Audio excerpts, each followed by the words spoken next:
കുറച്ച് മുമ്പ് ഞാൻ ഒരു ഈർക്കിൽ വെച്ച് ഒന്ന് കുത്തി നോക്കിയായിരുന്നു വെന്താന്നൊക്കെ. അതിനുശേഷം പിന്നെ 5 മിനിറ്റ് കൂടെ കഴിഞ്ഞാണ് ഞാൻ തീ ഓഫാക്കിയത്.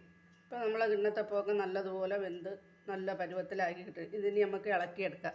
ഇപ്പോഴേ 250 ഗ്രാം അരിയാണ് ഞാൻ വെള്ളത്തിയിട്ട് 4 മണിക്കൂർ കുതിർത്ത് വെച്ചിരിക്കുകയാണ്, കഴുകി വെച്ചിരിക്കുകയാണ്. ഇതിനി അരച്ചുകൊണ്ട് വരാം. അതിൻ്റെ കൂടെ തന്നെ ഒരമുറി തേങ്ങ തിരികെ വെച്ചിട്ടുണ്ട്. ഇതിന് മിക്സിയിൽ പൊടിച്ചുകൊണ്ട് വരാം. വേറെയാണ് അരയ്ക്കുന്നത്. അങ്ങനെ അരച്ചെടുത്ത കൂട്ട് ഞാൻ ഇതുപോലൊരു പാത്രത്തിലാണ് ഒഴിച്ച് വയ്ക്കുന്നത്. ജാറ് കഴുകിയ വെള്ളവും കൂടെ ഒഴിക്കുന്നുണ്ട്. നമുക്കത് കോരി ഒഴിക്കത്തക്ക പരുവത്തിലാണ് കിട്ടേണ്ടത്. നമ്മൾ പൊടിച്ചെടുത്ത തേങ്ങ ഇതിലേക്ക് നീക്കി ഇട്ട് കൊടുത്തിട്ടുണ്ട്. ഇതിലേക്ക് ഇങ്ങനെ ഇട്ട് കൊടുത്തിട്ടുണ്ട്.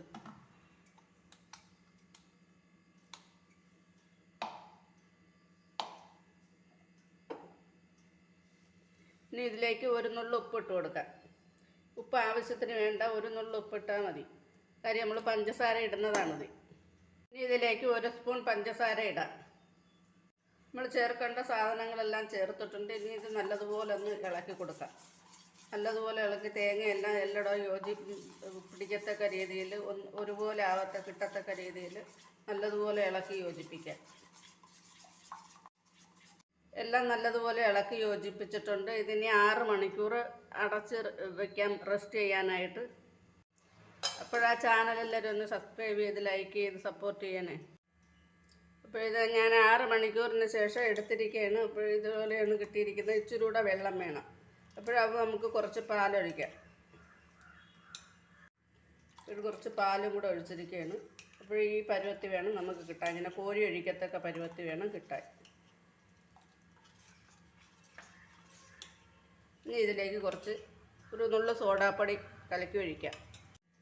അപ്പോൾ ഇതിലേക്ക് ഒരു നുള്ളു സോഡാപ്പൊടി ഇട്ട് കലക്കി നല്ലതുപോലെ കോരി ഒഴിക്കാം. ഇനി ഒരു അപ്പച്ചട്ടിയിൽ 1 സ്പൂണോളം നെയ്യ് ഒഴിക്കാം. ഇതിലേക്ക് അണ്ടിപ്പരിപ്പ്, മുന്തിരിങ്ങയും തേങ്ങയും കൂടെ വറുത്തെടുക്കാം.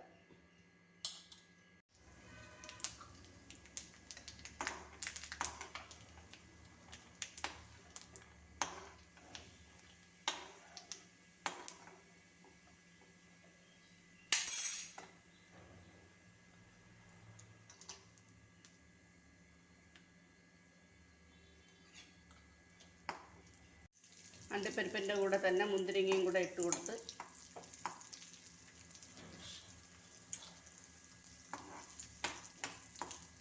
മൂപ്പിച്ച് കോരാം.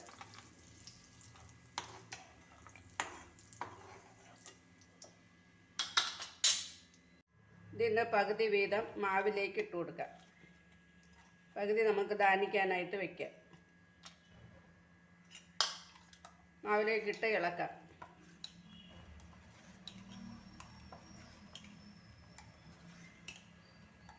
ഇനി ഇതൊരു പരന്ന പാത്രത്തിൽ ഒഴിക്കണം. നമുക്ക് 1-2 പ്രാവശ്യമായിട്ട് വേണമെങ്കിൽ ഒഴിച്ചെടുക്കാം. പാത്രത്തിൻ്റെ അളവനുസരിച്ച്. ഇതിപ്പോൾ എനിക്ക് ഒരു പ്രാവശ്യമായിട്ട് തന്നെ ഒഴിക്കാൻ പറ്റി. ഇതിനി ഒരു ഇഡ്ഡലി ചെമ്പ് അടുപ്പത്തേക്ക് വെച്ച് പാത്രം വെച്ചിട്ടുണ്ട്. അതിലേക്ക് ഇത് ഇറക്കി വെച്ച് ആവിയിൽ വേവിച്ചെടുക്കാം. ഇതിൽ ആവിയുടെ വെള്ളം ഇറങ്ങാതിരിക്കുക. ഇതുപോലൊരു പാത്രം വെച്ച് അടച്ചതിന് ശേഷം ഇഡ്ഡലിയുടെ പാത്രം വെച്ച് അടയ്ക്കാം.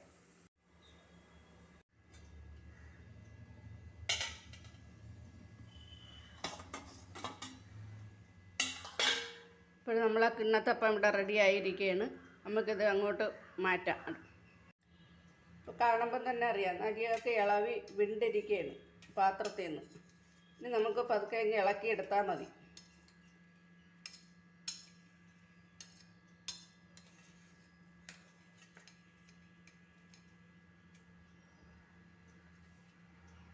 അപ്പോൾ നല്ലതുപോലെ ഇളവി വരും. നമ്മൾ നല്ലതുപോലെ ആറിയതിന് ശേഷം മാത്രം ഇളക്കാൻ ശ്രമിക്കണം. കാണുമ്പം തന്നെ അറിയാം പാത്രത്തിൽ നിന്നൊക്കെ വിണ്ടിരുന്നത്. ഇതുപോലെ കട്ട് ചെയ്ത് കഴിക്കാം. ഇതിപ്പോൾ ചൂട് ഇതുപോലെ ആറിയിട്ടില്ല. നല്ലതുപോലെ ചൂടാറുമ്പോഴത്തേക്ക് ഇതുപോലെ ഇളകി വരും. നല്ല സോഫ്റ്റാണ്. കഴിക്കാൻ ഭയങ്കര ടേസ്റ്റിയാണ്. എപ്പോഴും വേണമെങ്കിലും കഴിക്കാം. ഇപ്പം ബ്രേക്ക്ഫാസ്റ്റൊക്കെ ഉണ്ടാക്കാൻ നിന്ന് കോരിയൊഴിച്ച് ചുടാൻ താമസം ഉണ്ടെങ്കിൽ ഇതുപോലെ ഉണ്ടാക്കിയെടുക്കാം. അടുപ്പിൽ വെച്ചിട്ട് ബാക്കിയുള്ള പണികൾ നോക്കാം. കുട്ടികൾക്കൊക്കെ വളരെ ഇഷ്ടപ്പെടും. എല്ലാവരും ആ ചാനൽ ഒന്ന് സബ്സ്ക്രൈബ് ചെയ്യണം. കറിയും വേണ്ട.